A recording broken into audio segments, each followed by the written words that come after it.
बिहार की धरती पर बागेश्वर वाले धीरेन्द्र शास्त्री का कथा वाचन चल रहा है और आज इसका है तीसरा दिन। बाबा ने अपने कथा वाचन के दौरान हिंदुत्व और हिंदू राष्ट्र को लेकर जो बयान दिए हैं उसे लेकर लगातार सियासत तेज है। पंडित धीरेन्द्र शास्त्री का हिंदू राष्ट्र पर बयान भी सियासी हलकों में शोर मचा रहा है।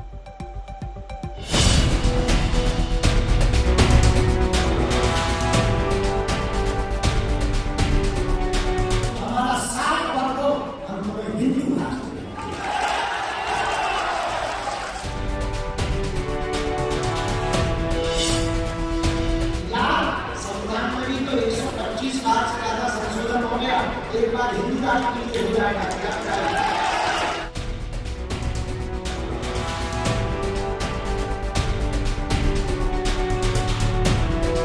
बागेश्वर से बाबा की सवारी निकली तो बिहार जा पहुंची और वहां भी बजने लगा बाबा बागेश्वर का डंका।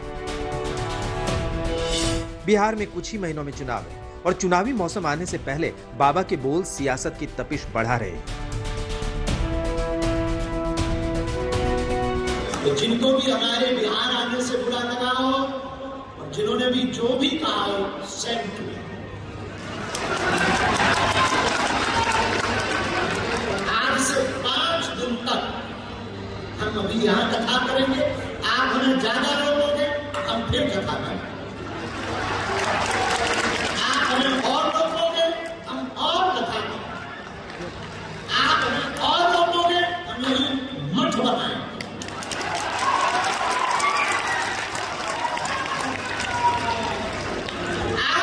फिर लोगों में हम यहाँ मकान बनाएंगे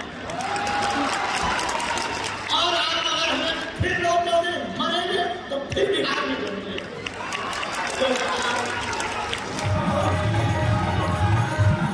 पंडित धीरेन्द्र शास्त्री का आसन गोपालगंज में जमा है। ये लालू का पैतृक जिला है। आरजेडी का गढ़ है गोपालगंज। जिस जगह ये कार्यक्रम हो रहा है वहां से लालू यादव का गांव फुलवरिया करीब 50 किलोमीटर है। वहां से बाबा गरज रहे हैं, हिंदू प्रेम बरसा रहे हैं, हिंदू राष्ट्र के गीत गा रहे हैं। तो हमारा साथ वर्गो हम हिंदू राष्ट्र हम संविधान के खिलाफ नहीं बोलते हैं। संविधान हमारा आदर्श है। हम उस देश के निवासी हैं। एक धर्म में संविधान, दूसरे धर्म में रामायण लिखा चाहिए। या संविधान में भी तो 125 बार से ज्यादा संशोधन हो गया। एक बार हिंदू राष्ट्र के लिए हो जाएगा। हिंदू राष्ट्र की ये बातें कल पंडित धीरेन्द्र शास्त्री ने अपने कार्यक्रम में कही। उसी मंच पर बीजेपी के कई दिग्गज भी मौजूद थे। सबसे बड़े चेहरा के रूप में खुद दिल्ली के पार्टी सांसद मनोज तिवारी भी रहे। कार्यक्रम में पहुंचे तो मनोज तिवारी ने बाबा के चरण छुए, उनका आशीर्वाद लिया। एक्टर रितेश पांडे ने भी बाबा का आशीर्वाद लिया। बाबा बागेश्वर के दरबार में पहुंचने से पहले मनोज तिवारी एक दूसरे कार्यक्रम में बैकुंठपुर पहुंचे। वहां केंद्रीय जल शक्ति मंत्री राजभूषण निषाद, बिहार के गन्ना उद्योग मंत्री कृष्णानंद पासवान और मंत्री हरि साहनी समेत कई नेता और विधायक भी मौजूद थे। नारायणी के तट पर किस्मत से आ गए,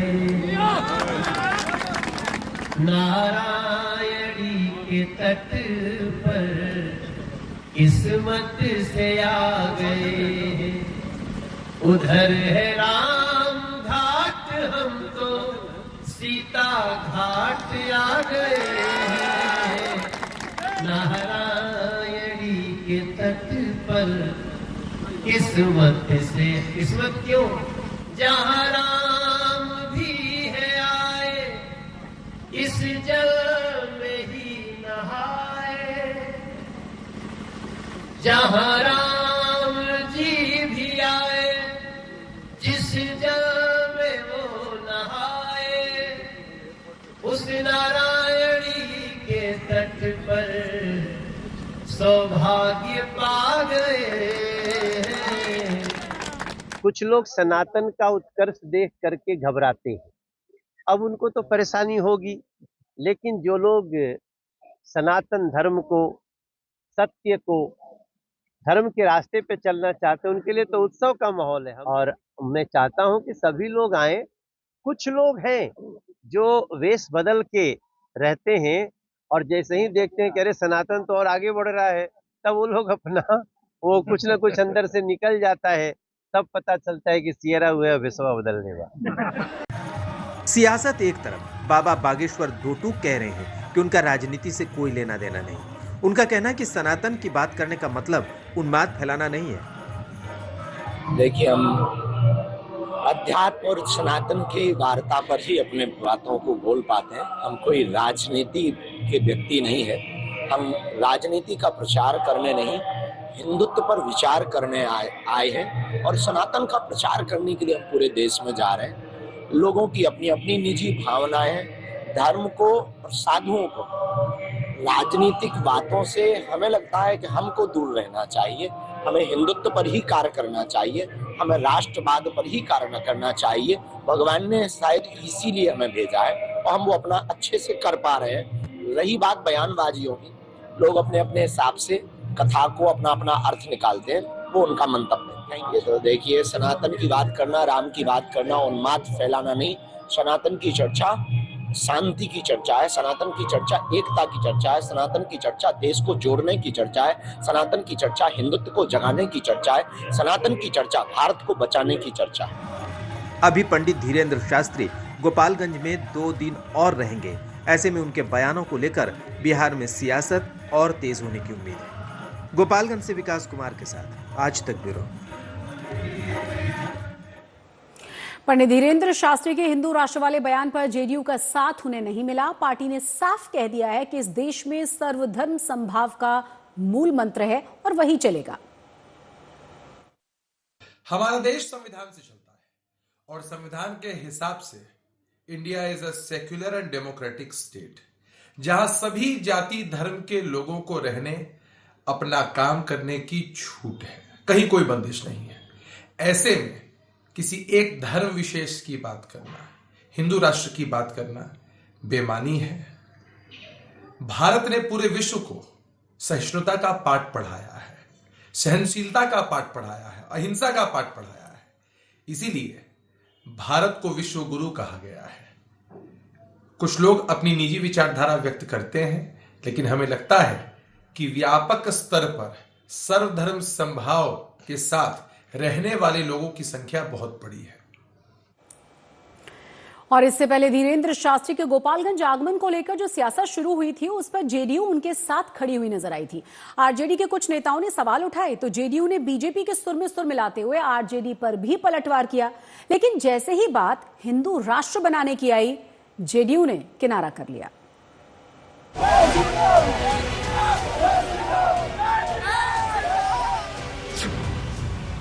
बिहार में बाबा की एंट्री पर बवाल मच गया।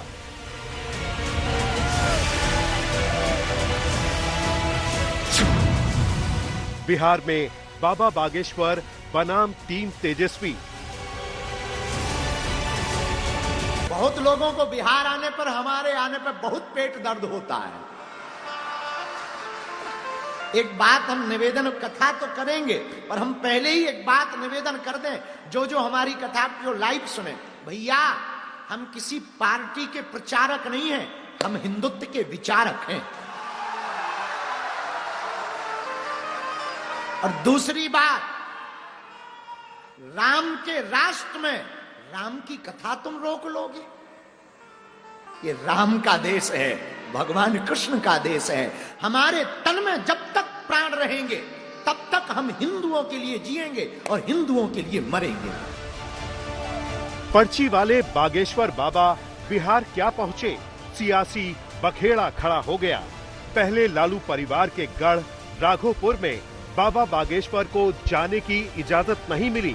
फिर गोपालगंज में बाबा की कथा शुरू होती, उससे पहले ही सियासी बवाल मच गया।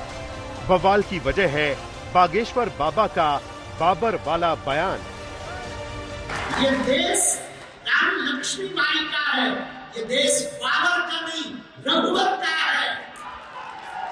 ये देश, ये माई बाप, ये देश राम का है, ये देश कृष्ण का है, ये देश संतों का है, सुभाष चंद्र बोस का है।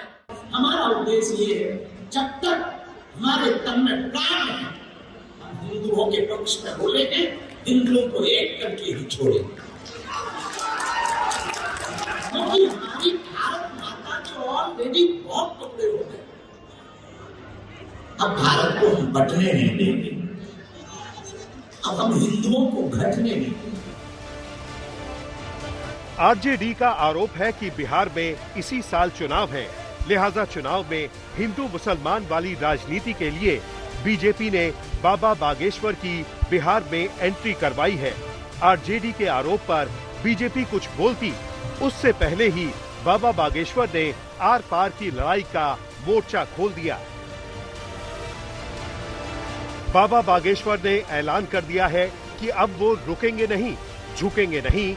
वहीं आरजेडी की मांग है कि बाबा बागेश्वर की तो जल्द से जल्द गिरफ्तारी होनी चाहिए। विवाद इतना बढ़ा कि आरजेडी के विधायक चंद्रशेखर यादव ने बाबा बागेश्वर की तुलना आसाराम बापू और जेल में कैद राम रहीम से की।